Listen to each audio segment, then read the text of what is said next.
The salt spray tasted like victory, or at least it was supposed to. I stood at the public boat ramp, a styrofoam cup of rapidly cooling coffee in my hand, and gazed upon my masterpiece. The skim reaper, all sharp angles, matte black composite, and menacing purpose, sat hitched to my beat-up Ford F-150. It looked less like a boat and more like something a rogue government agency would use to hunt down rogue government agents. For 6 years, it had been my obsession, my reason for existing on a diet of instant ramen and sheer willpower. And today, this magnificent, terrifying, life-altering machine was going to make me a legend. Or at least get me a government contract so I could finally afford name-brand ketchup again. The air was thick with the heavy, humid promise of a coastal summer morning. A bank of dark, bruised-looking clouds loitered on the horizon. But for now, the sun was out, glinting off the Reaper's cockpit. My phone was warm against my ear. "Everything's looking good on our end, Alex," Lieutenant Miller of the U.S. Coast Guard was saying. His voice was all business, but I could hear a hint of excitement underneath. "Rendezvous at the coordinates at 1400 hours. Show us what that thing can do." "Will do, Lieutenant. You won't be disappointed," I said, my own voice betraying a tremor of adrenaline. This was it, the culmination of everything. I hung up, took a deep, satisfying breath of the salty air, and allowed myself a small, triumphant smile. It was a perfect morning. And that's when I saw her. She was marching down the ramp from the direction of the impossibly pristine, soul-crushingly beige collection of McMansions that called themselves the Seaside Serenity Estates. She moved with the stiff-backed purpose of a T-800 Terminator, whose primary mission was to enforce arbitrary neighborhood covenants. She wore white capri pants, a pastel pink polo shirt, and a visor so large it could probably pick up satellite radio. In her hand, she clutched a clipboard. It was, I would soon learn, her weapon of choice. "I'm going to have to stop you right there," she announced. Her voice wasn't loud, but it had the unique, penetrating quality of a dental drill hitting a nerve. I lowered my coffee cup, managing to keep my expression neutral. "Can I help you?" "That is the question, isn't it? Whether you can help it," she said, her eyes flicking from me to my truck, and then to the skim reaper, her nose wrinkling as if she'd just smelled old fish. She tapped a perfectly manicured nail on the top sheet of her clipboard. "Pursuant to the Seaside Serenity Estates Homeowners Association Bylaw 7, subsection C, paragraph 2, a new emergency addendum was passed this morning prohibiting the launch of unpermitted, oversized, and excessively noisy watercraft from this access point." I blinked slowly, processing the sheer density of the bureaucratic nonsense she had just spewed. "I'm sorry, but this is a public boat ramp, ma'am. It's state property." "It is a community-adjacent ramp," she corrected, with the smug certainty of someone who has argued with a store manager over an expired coupon and won.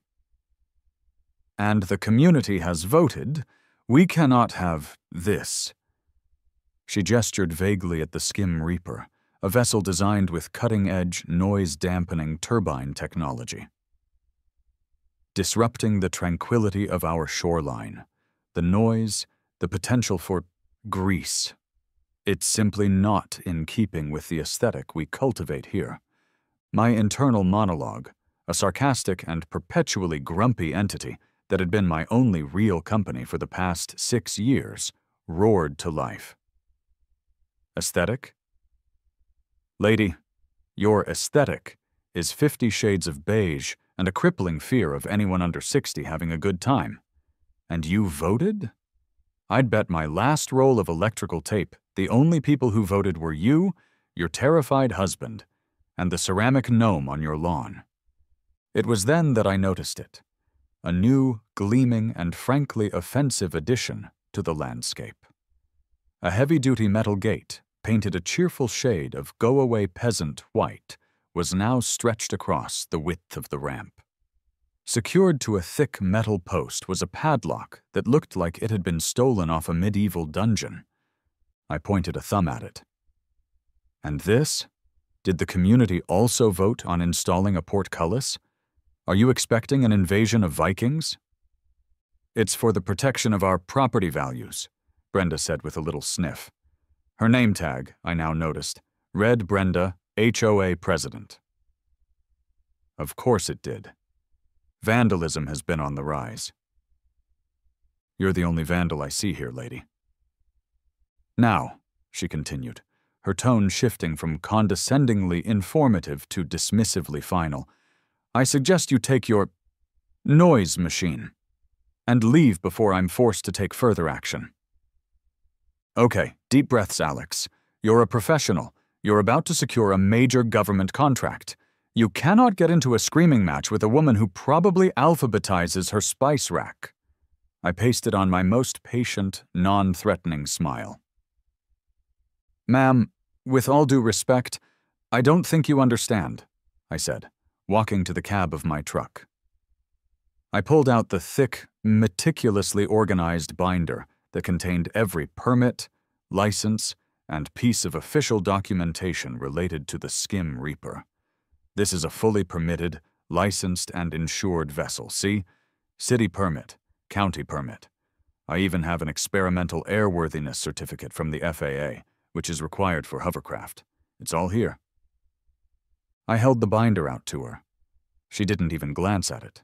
Her eyes were fixed on the large, professionally made sign, funded and installed by the state's Department of Fish and Wildlife, not 10 feet from her head.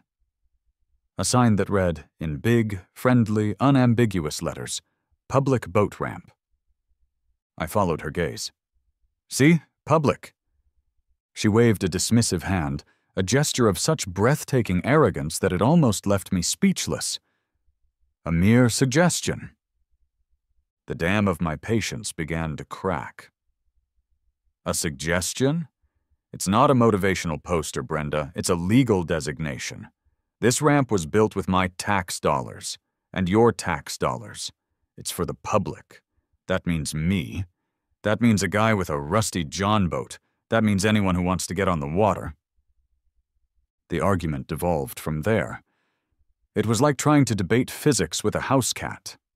Every logical point I made was met with a citation of some imaginary bylaw or a complaint about my general existence. She criticized the dent in my truck's fender, a clear sign of a careless operator. She criticized my flannel shirt. Hardly appropriate attire for our coastal climate, it gives off a rather lumberjacky vibe. And then she committed the ultimate sin. She criticized the name of my boat. The Skim Reaper? She scoffed, a look of profound distaste on her face. How morbid. We encourage our residents to choose more life-affirming names for their boats, something that evokes peace and calm, like sea breezes or the contented clam. That's it. All bets are off. I'm going to rename it the Aggressively Serene Water Lily, right after I launch it over your head. It's a rescue boat, Brenda, I said through gritted teeth. It's meant to be fast and effective, not to lull manatees to sleep. Having clearly decided she had won the debate by simply refusing to acknowledge my reality, Brenda played her final, predictable card. She whipped out a smartphone from a pocket in her capri pants. That's quite enough, she announced. I am calling the police to have you cited for trespassing, creating a public nuisance, and illegal commercial activity. A wave of relief washed over me. Please, I said, leaning against the warm hood of my truck and folding my arms. I insist. I would love nothing more than an official, legally binding opinion on the definition of suggested public access. A few minutes that felt like an eternity later, a familiar-looking county patrol car ambled into the parking lot. The driver's side door opened, and out stepped Officer Dave. Dave was a man who had seen it all and was profoundly unimpressed by most of it. He was maybe a few years from retirement, with a magnificent mustache and the weary, slow-moving posture of a man who had responded to one too many calls about stolen garden gnomes and improperly sorted recycling bins. He was followed by his partner, a young, eager-looking officer whose name tag read Gary. Gary looked nervous, his eyes wide as he took in the futuristic lines of the Skim Reaper, then the immovable object of Brenda, and then me, the probable catalyst for this whole mess. Brenda, seeing her audience had arrived, launched into a performance worthy of a daytime soap opera. Her voice climbed an octave as she recounted my supposed transgressions, painting me as a combination of a rogue industrialist, a biker gang, and a noisy teenager with a subwoofer. She gesticulated, she pointed. She even managed to produce a believable tremor in her voice as she described her fear for the serenity of the community. Officer Dave listened with the stoic patience of a man watching a particularly long and boring school play. He let her wind down completely, his gaze occasionally drifting over to the Skim Reaper with what I could swear was a flicker of genuine admiration. When she finally paused for breath, Dave turned his attention to me. He walked over slowly, his eyes scanning the boat, the trailer, and the ridiculous gate. "So, let me get this straight," he said, his voice low and conspiratorial. He tipped his head towards Brenda. "She illegally locked a public access ramp, and then she called the cops. On you?" A bubble of hysterical laughter almost escaped my lips. Oh, thank God. A sane person. Or at least a person who has been exposed to enough grade A, 100-proof insanity to recognize it in the wild. "That about sums it up, officer," I said. Dave nodded slowly. He ambled over to Brenda, who stood with her arms crossed, looking triumphant. "Ma'am," he began, his tone the very definition of long-suffering politeness. "This is a public boat ramp. See the sign? It's owned by the state. You can't do this." He gestured to the gate. "This is illegal. You're obstructing public access." Brenda's face hardened. She clutched her clipboard to her chest as if it were a holy relic. "I cannot remove it, officer. The HOA charter is very specific about protecting our community from nuisances." Dave let out a deep, soul-weary sigh that seemed to carry the weight of every suburban squabble he'd ever mediated. He turned back to me, giving me a look that was part apology, part pity. "Look, son, here's the deal," he said, dropping his voice again. "I can't legally tell you to cut that lock.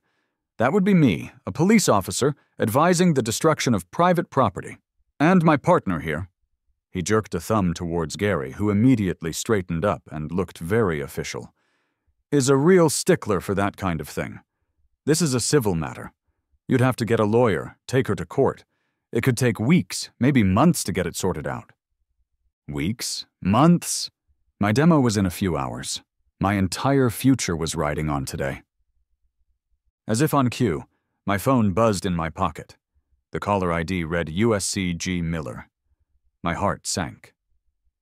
"Excuse me a second," I said, turning away from them. "Alex," Lieutenant Miller's voice was urgent. "We've got a situation developing. That storm system just got a serious upgrade. We have a mayday call from a small fishing vessel, a 22-foot runabout. Engine's dead, 2 souls on board. Their last known position was about 5 miles east of you, and they're getting pushed towards the shoals. The formal demo is officially scrubbed. This is the real deal. Can you assist?" The world seemed to slow down.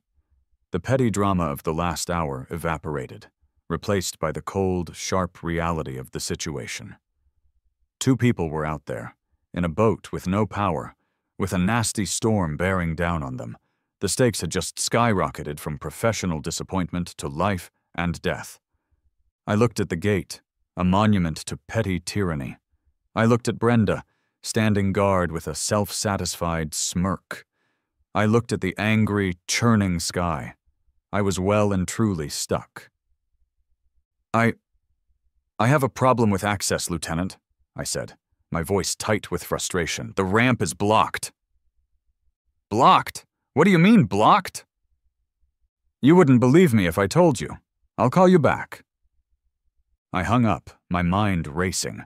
I looked at Dave and Gary. They had heard my end of the conversation. Dave's expression had changed from weary amusement to serious concern. "Well, this complicates things," he said grimly. He shot a glare at Brenda, who, to her credit, at least had the decency to look slightly uncomfortable. "I can't do anything," Dave said to me, shaking his head in genuine frustration. "My hands are tied by procedure, but—" He paused, looking around the empty parking lot. "We're about to get another call on the other side of town. A real priority. We'll be gone for a while." He gave me a very deliberate, meaningful look. We didn't see anything. He and Gary walked back to their patrol car. As they pulled away, Dave caught my eye in his side mirror and gave me a subtle nod. It wasn't a green light. It was a declaration of temporary, officially sanctioned blindness. And it was all I needed. The first fat drops of rain began to splatter against the hot asphalt, sizzling on impact.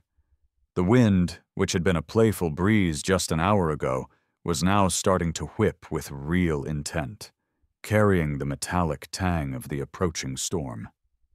I was trapped between a raging tempest, a boat full of people in mortal danger, and an immovable Karen. But desperation, I've always found, is the mother of all invention. And I'm an inventor. My eyes darted around, my brain kicking into frantic problem-solving mode. I stared at the gate, that gleaming symbol of Brenda's petty kingdom. I stared at my boat, a multi-ton machine designed to conquer water, not be defeated by a padlock. Then my gaze drifted to the side, to the impossibly green, perfectly manicured lawns of the seaside Serenity Estates. They sloped, gently but undeniably, from the edge of the parking lot right down to the water. My path wasn't through. It was over. The Skim Reaper was a hovercraft. It didn't need a ramp, not really. It just needed to get from the land to the sea. The lawn. It was a ramp of a different sort. A soft, green, and exquisitely forbidden ramp. The idea bloomed in my mind, a crazy, beautiful, terrible flower of pure, unadulterated chaos. But getting a 5-ton, 30-foot-long airboat from its trailer onto that lawn was not a one-man job. It would require heavy machinery. It would require a feat of unconventional engineering. And most of all, it would require a team with a complete and utter disregard for things like social norms, property lines, and local ordinances. I knew exactly who to call. My thumb flew across my phone's screen, past the Coast Guard, past my insurance agent, to a contact saved under the name Apocalypse A-Team. I pressed the call button. The phone on the other end rang once before a gravelly voice answered with a single, guttural grunt. "Earl.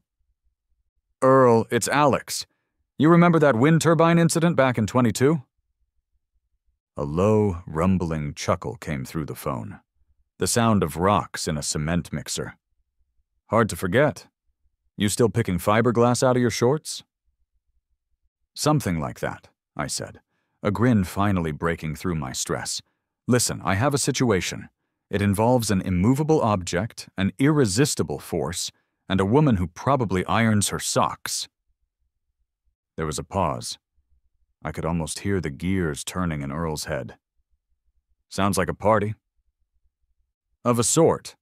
How quickly can you and the boys get to the seaside public boat ramp with the big crane and let's call it a flexible, moral compass?" "The big girl's gassed up and ready to dance," Earl said.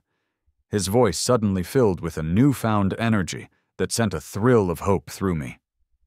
"We're on our way. Don't start the fun without us." 20 minutes later, a sound that was half earthquake, half heavy metal concert announced their arrival. A vehicle that defied easy categorization rumbled into the parking lot. It was a rusty Frankenstein's monster of a flatbed truck, upon which was mounted a hulking, articulated crane arm that looked like it had been salvaged from a Cold War-era submarine and then repaired with duct tape and sheer willpower. The truck groaned to a halt in a cloud of diesel smoke, and the cab doors flew open. Out piled Earl, Cletus, and Junior. Earl was the patriarch of this chaotic clan. A man whose physique was a testament to a life lived on beer and barbecue. He had a grizzled beard, arms like tree trunks, and an expression of profound, world-weary competence. He was flanked by Cletus and Junior, two lanky, inseparable brothers who shared a single brain cell and an endless supply of manic energy. They were both grinning from ear to ear, their eyes wide with the gleeful anticipation of imminent mayhem. Earl took in the entire scene with a slow, deliberate scan. My high-tech skim reaper, Brenda's ridiculous gait, the furious-looking woman watching from her porch like a hawk, the rapidly darkening sky. He spat a stream of tobacco juice onto the pavement with surgical precision. "Well," he declared, his voice a low rumble. "That's a pickle." I walked over, the rain starting to plaster my shirt to my back. "Earl, boys, thanks for coming." "Wouldn't miss it," Cletus said, slapping me on the back hard enough to realign my spine. "Yeah," Junior added. "Is that a laser on that thing?" he asked, pointing at the Reaper's forward sensor array. "It's a long-range LiDAR scanner, Junior," I said. "So, a laser?" "Close enough," I conceded. I turned back to Earl and laid out my insane, half-baked plan. "Okay, here's what I'm thinking," I began, talking fast to get it all out before I could second-guess myself. "We use your crane, the big girl, to lift the back end of my trailer. We don't take the boat off, we just lift the whole trailer, angling it down towards that lawn over there." I pointed to Brenda's pride and joy. "We turn my trailer into a giant makeshift ramp, a very steep, very stupid ramp. Then, while it's tilted, I get in the cockpit and fire up the Skim Reaper's lift fans. The hovercraft's skirt should inflate, giving me just enough clearance to slide off the end, glide across Mrs. Robinson's award-winning lawn, and plop right into the bay." I finished, breathless, half expecting Earl to tell me I was insane. He stared at Brenda's lawn, his brow furrowed in concentration. He squinted at the boat, then back at the lawn. He gauged the angle, the distance, the sheer audacity of it all. Finally, he gave a single, decisive nod. "Yep," he grunted. "That'll work." Cletus and Junior, however, did not react with such stoic professionalism. Their faces lit up with a look of pure, unadulterated glee. They started whooping and hollering, slapping each other on the back, and launching into an immediate, high-volume debate about who would get to operate the Big Claw. For them, there were no problems, no risks, no potential for catastrophic failure. There was only a glorious explosion of possibility. The sight of the monstrous crane, the trio of grimy-looking men, and the impending chaos was too much for Brenda to bear. She came storming back down her perfectly manicured lawn, her phone already pressed to her ear, her face a mask of incandescent fury. The rain was coming down harder now, but she seemed oblivious to it. "You cannot do this!" she shrieked, her voice barely audible over the rising wind and the rumbling diesel engine of Earl's truck. "This is a residential area. You are violating at least a dozen zoning laws. I am calling the police, again, and my lawyer, and the news." I had passed the point of no return. I was fully committed to the madness. I cupped my hands around my mouth and shouted back, a wild grin spreading across my face. "Great! Tell them to bring a camera. A boat with 2 people on it is missing in the storm, and you're officially obstructing a rescue operation. How's that for the 6 o'clock news, Brenda? Ramp Rangers Petunias doom local fishermen." For the first time all morning, a flicker of genuine uncertainty crossed her face. The word lawyer was one thing. The phrase doom local fishermen was another entirely. But it was too late. The scrappers were already at work, and their symphony of destruction was about to begin. What followed was a masterclass in controlled chaos. For a crew that looked like they couldn't organize a two-car funeral, the scrappers moved with the surprising, frantic efficiency of a NASCAR pit crew on methamphetamines. The rain was lashing down now, a torrential downpour that soaked us all to the skin in seconds. The storm was no longer approaching. It was here. Earl, a maestro of mayhem, directed the entire operation with a series of guttural grunts and intricate hand signals that only Cletus and Junior seemed to comprehend. They swarmed over my trailer, their movements swift and sure. "Strap it! Lift it! Go!" Earl roared, his voice cutting through the howl of the wind. This was it. The point of no return had a point of no return. Minute 1, liftoff. The crane's ancient diesel engine bellowed in protest as Earl engaged the hydraulics. Thick, heavy-duty straps, which Cletus and Junior had secured around the rear axle of the boat trailer with practiced speed, went taut. With a groan of tortured, protesting metal, the back of the trailer began to rise. Higher and higher it went, lifting the stern of the skim reaper into the air, tilting the entire vessel at a steep, precarious angle. It was no longer a boat on a trailer. It was a multi-ton, high-tech slide aimed directly at the heart of Brenda's award-winning petunia bed. My heart hammered against my ribs like a trapped bird. This was the single stupidest, most brilliant idea I had ever had.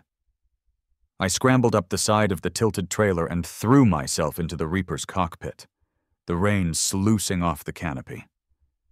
I could see Brenda through the rain-streaked acrylic, standing on her lawn, phone still glued to her ear, gesticulating wildly as she got drenched. Her mouth was moving, but I couldn't hear her words over the storm. I could only imagine the litany of threats and bylaws she was screaming into the phone. Minute 2, power up. "Hit it, kid!" Earl's voice boomed from below. "Give her the juice!" This was the moment of truth. If the skirt didn't inflate properly, if the lift wasn't enough, the Reaper's hull would scrape along the trailer and the whole thing could go sideways, ending up a crumpled wreck on top of Brenda's prize-winning roses. And possibly me along with it. I took a shaky breath, my hand hovering over the turbine ignition sequence. My training, my instincts, every fiber of my being took over. I flipped the switches in their precise order. The fuel pump whined, the igniter sparked, and with a deep whoomph that I felt in my teeth, the main turbine roared to life. The world dissolved into a deafening, soul-shaking roar. The thick rubber skirt around the base of the skim reaper, which had been hanging limp, instantly inflated with thousands of cubic feet of air per second. The entire 5-ton vessel rose a few precious, miraculous inches off the trailer bed. It was working. The whole absurd Rube Goldberg contraption, truck, crane, trailer, and hovercraft, was now a teetering, vibrating, terrifyingly beautiful spectacle of redneck physics. "Please don't break. Please don't shear.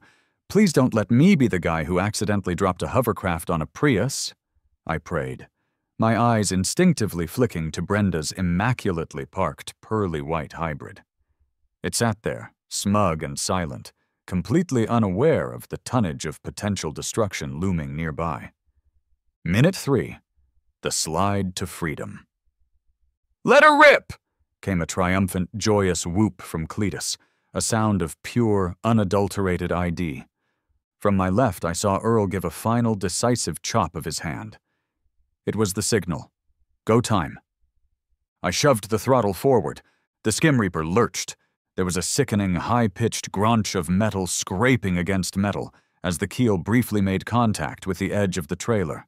For one heart-stopping, stomach-lurching second, The nose of the Reaper dipped violently. I saw nothing but green lawn and pink petunias rushing up to meet me. I was sure I was about to plow a 10-foot furrow straight through Brenda's suburban paradise. But then the hover cushion caught. The vessel leveled out, and it glided. It was an impossible, surreal, and glorious sight. My 5-ton rescue boat was floating, flying, just inches above the pristine grass. The powerful downdraft from the lift fans created a localized hurricane.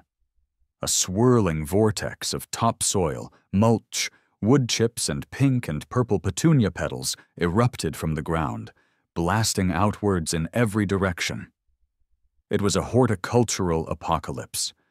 Brenda's award-winning garden was being instantly, violently, and comprehensively redecorated. The skim reaper shot across the remaining stretch of lawn and hit the choppy water of the bay with a victorious, magnificent splash. It was afloat. It was alive. It was free. I let out a breath I didn't realize I'd been holding since I made the call to Earl. It came out as a shaky, hysterical laugh. I leaned out of the cockpit and gave a weak, trembling thumbs up to the scrappers. They were engaged in a full-blown celebratory rain dance in the middle of the parking lot. Cletus and Junior high-fiving and chest-bumping as if they'd just won the Super Bowl. I risked a glance back at the shore, at the scene of the crime. Brenda was standing frozen in the middle of her now decimated garden. Her perfect lawn looked like it had been strafed by a helicopter gunship. She was covered, from her visor to her white capris, in a fine coating of potting soil and shredded plant matter. Her mouth was hanging open, her face a perfect, beautiful mask of horror, disbelief, and impotent rage. In the distance, I saw the flashing red and blue lights of a patrol car. Dave and Gary were pulling up again, just in time to witness the majestic sight of the Skim Reaper, my Skim Reaper, roaring off into the storm-tossed bay, leaving a trail of churning water and floating petunia petals in its wake. The moment the Skim Reaper was free on the water, a switch flipped in my brain. The adrenaline-fueled chaos of the last hour, Brenda, the gate, the scrappers, the lawn, evaporated.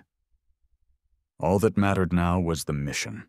I was no longer a frustrated inventor or a suburban vandal. I was a rescuer. The storm that had felt so menacing from the shore was now just a set of variables, a problem to be solved. I pushed the throttle forward, and the Reaper responded instantly. The turbine spooled to a higher pitch, a powerful, determined hum. We weren't on the water. We were on top of it. The hover cushion, a marvel of fluid dynamics and my own damn genius, absorbed the shock of the 3-foot chop, providing a ride that was uncannily, unnervingly smooth. While a normal boat would be slamming and bucking, we flew. I engaged the full suite of onboard systems. The cockpit screens, which had been dark just minutes before, flickered to life, bathing my face in a cool green and blue glow. High-resolution thermal imaging cut through the gray curtain of rain. Forward-looking sonar painted a detailed picture of the seabed beneath us. Long-range radar swept the horizon. The Skim Reaper wasn't just a boat. It was a sensory enhancement machine. It was an extension of my own will. "Lieutenant Miller, this is Alex." I spoke into my headset, my voice calm and steady. "I'm clear of the ramp, on my way to the last known coordinates." "Copy that, Alex," Miller's voice crackled back, tinged with disbelief. We heard a bit of a commotion over there. You clear?" "Let's just say I found an alternate exit," I replied, a grin touching my lips. "Sending you my telemetry now." For 10 minutes, I was pure focus. My hands moved over the controls with practiced ease, cross-referencing the radar with the thermal display, my eyes scanning the tumultuous gray waves. The Reaper handled like a dream, banking and turning with the responsiveness of a sports car. The wind and rain were just noise outside the canopy. Inside, I was in a bubble of calm, purposeful technology. And then I got a ping, a faint but distinct thermal signature on the screen, just a few pixels warmer than the surrounding cold sea. It was exactly where Miller said it would be, drifting dangerously close to the jagged, tooth-like rocks of the Blackwater Shoals. "Miller, I've got them," I said, my voice sharp. "Visual contact. They're in a bad spot. Moving in now." I pushed the throttle, and the Reaper surged forward. Soon I could see them with my own eyes. A small, battered 22-foot runabout, its bow pitching violently in the swells. It was dead in the water, completely at the mercy of the storm, being pushed relentlessly towards the rocks that would tear it to pieces. I could make out 2 figures on board, wearing bright orange life vests, an old man and what looked like a teenager. They were soaked, cold, and looked absolutely terrified. Maneuvering a 30-foot hovercraft alongside a tiny, bucking boat in the middle of a storm is a delicate dance. One wrong move with the throttle, one miscalculation of the wind, and I could swamp them or smash their boat to splinters. I brought the Reaper around in a wide, careful arc, positioning myself upwind of them. I killed the forward thrust, letting the lift fans hold me steady on my cushion of air. I was a stable island in the middle of the chaos. I popped the canopy and the full force of the storm hit me, a wall of wind and stinging rain. "Hey!" I yelled over the roar. "You guys okay?" The old man looked up, his face a mixture of terror and overwhelming relief. "The engine's shot. We've been drifting for an hour." "Don't worry. I'm going to get you out of here," I shouted back. I unspooled the high-tensile tow line from its winch. "I'm throwing you a line. Get it secured to your bow cleat." I tossed the line with a perfect underhand throw. The teenager, clumsy with cold and fear, managed to catch it. Together, they wrestled it onto the cleat. "It's on!" the old man yelled, giving me a shaky thumbs up. I sealed the canopy, cranked up the thrust, and gently, carefully, took up the slack. The immense power of the Reaper's turbine, which had been so destructive on land, was now a force for salvation. The tow line went taut, and with a groan, the little fishing boat's bow swung around, away from the rocks and into my wake. We were moving. The journey back was slow but steady. I didn't head for the scene of my earlier crime, but for the main commercial harbor several miles down the coast. As we rounded the final breakwater, the flashing blue lights of a Coast Guard cutter appeared through the rain. They were there to meet us. They had been monitoring my progress, having heard the entire bizarre saga unfold over the marine radio. From the initial Mayday call to the increasingly frantic and unhinged reports from a woman named Brenda about a rogue military weapon. And finally, the triumphant roar of my engine hitting the open water. Back on solid ground, the world had shifted on its axis. I was no longer a troublemaker. I was a hero. The 2 rescued fishermen, an old salt named Sal and his grandson Leo, couldn't stop shaking my hand. Sal clapped me on the shoulder, his eyes wet with gratitude. "You saved our lives, son. We were about to hit those rocks. We'd have been goners." Leo just stared at the skim Reaper with wide, reverent eyes. That was the coolest thing I've ever seen. The Coast Guard commander, a stern-looking man with salt and pepper hair and an authoritative presence, strode over. It was Lieutenant Miller himself. I braced myself for a lecture about protocol and procedure. Instead, he broke into a broad, incredulous grin. "Alex," he said, extending a hand, "that was the most unorthodox, insane, and downright impressive field test I have ever witnessed." He clapped me firmly on the back. "Forget the formal demonstration. We just saw everything we needed to see. The way that thing handled in this slop, the maneuverability. Son, Let's talk about a contract. My exhaustion, the lingering adrenaline, the rain soaking me to the bone, it all melted away. This was it. This was the moment. I had done it. I had actually done it.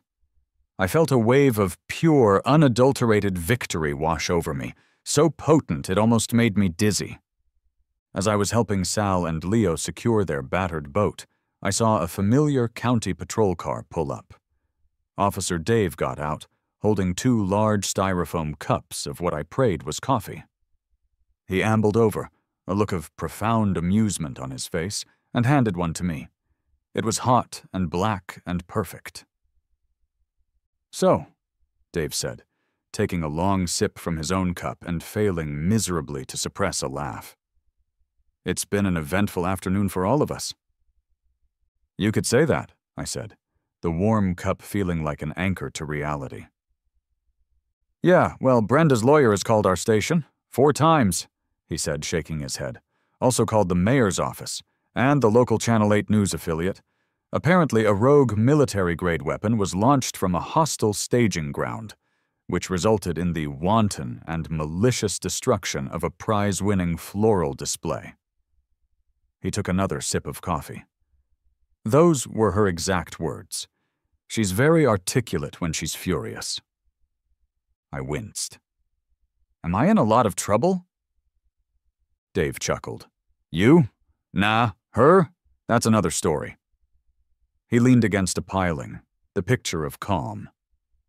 "See, here's the funny thing about calling every official in the county. Sometimes they talk to each other. The mayor's office called Public Works to ask about the ramp. Public Works confirmed it's public property. They then got very interested in the fact that someone had illegally installed a gate, so they dispatched a crew with a very large pair of bolt cutters. The gate, I'm told, is no longer with us." He paused for dramatic effect. "And they're sending the bill for labor and removal directly to the Seaside Serenity Estates Homeowners Association. Attention, Brenda." My jaw dropped. "Oh, it gets better," he continued, clearly enjoying himself, fueled by Brenda's increasingly unhinged calls to anyone who would listen, and spurred on by the sight of you literally flying over her lawn to save 2 people. Several of her neighbors finally found their spines. They've been lodging formal complaints all afternoon. Seems our Brenda has a long history of this kind of thing. There's an emergency HOA meeting being called for tonight. I hear the words vote of no confidence and immediate recall are being thrown around." He took a final sip. The Channel 8 news crew did show up, by the way, but they weren't too interested in Brenda's petunias. They were a lot more interested in the local inventor who launched his homemade rescue boat under extreme conditions to save a beloved local fisherman and his grandson. "You're going to be on TV tonight, kid, and you're not the villain of the story." He clapped me on the shoulder. "I think her reign of cultivating tranquility is officially over. Turns out most people prefer functional boat ramps to pristine flower beds when lives are on the line. Who knew?" Just then, my phone, which had been silent for the past hour, buzzed in my pocket. I pulled it out. It was a text message from Earl. It contained a single, blurry, poorly lit photo of Brenda's front yard. The image was a chaotic landscape of mud, tire tracks, and shredded mulch. The caption beneath it read, "Fertilizers on the house." A loud, genuine laugh burst out of me, echoing across the harbor. I looked at my magnificent, mud-streaked, battle-proven skim reaper. I looked at the Coast Guard cutter, where Lieutenant Miller was already talking animatedly on his phone. I looked back at the text from Earl. I hadn't just launched a boat, I had launched a legend. I might not have won the argument with Brenda through logic and reason, but in the end, I had won the war in the most spectacular, satisfying, and hilariously chaotic way possible. I took a final sip of my coffee, the best I'd ever tasted, and looked out at the water as the last of the storm clouds began to break apart, revealing a sliver of blue sky. You know, I thought to myself, a wide grin spreading across my face, I really should send Brenda a thank you card.